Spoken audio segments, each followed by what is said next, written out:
Well, members of the Filipino community here in Canada are going into aid overdrive as news of the disaster spreads. The scenes of death and destruction in their homeland have sparked a determined effort to do as much as possible for the victims of the giant storm. Michael Serapio hosts our weekend mornings here on CBC News Network, and today he's gathering reaction from the Filipino community here, and he's just come back from a church that's a traditional meeting place for Filipinos who've just arrived in Toronto. Michael, it's been quite a day. What did people at that church tell you? You know, you can see the difficulty of this story on their faces. It is very hard for them to hear stories of a city completely flattened, their family and friends they've not been able to get in contact of, and even those that were able to get in contact with family members, they're stuck. You know, when you're talking about a highway in this part of the Philippines, they tend to be two-lane roads. And so when it is blocked, it is blocked.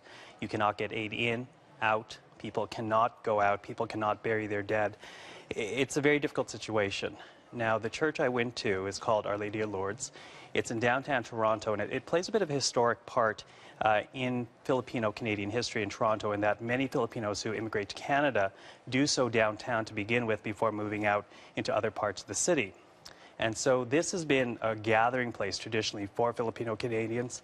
They gathered there once again to express their frustration and their sadness, and this is just a little bit of what I was able to hear on the ground. I have 4 brothers in Cebu, but when I call them up, they're okay.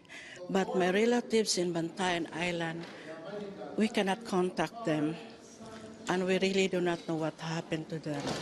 I'm still really waiting for a news from them. How difficult is this time for you? It's really very difficult because one after another calamity in the Philippines. We just have in Bohol, and this is almost the victims are the innocent children, the old. It's really heartbreaking. They're okay, but their house has been distracted, and it's really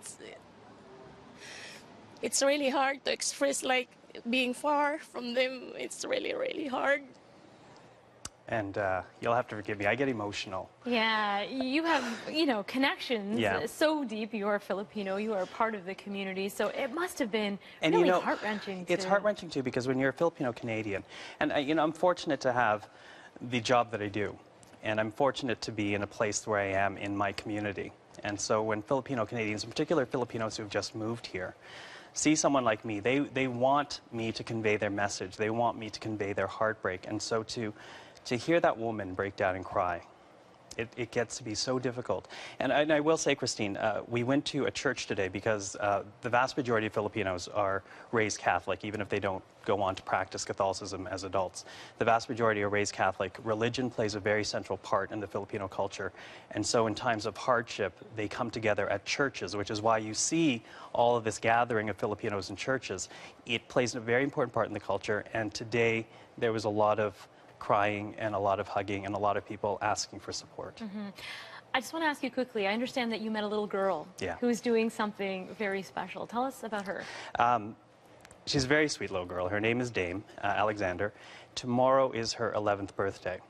Her uncle is in the region of the Philippines near Tacloban City that was destroyed. Her uncle's okay, but everything's gone. And so instead of having a birthday party, take a listen to what she did. She decided to cancel her birthday to send money back to the Philippines. Take a listen. What birthday is it for you? 11.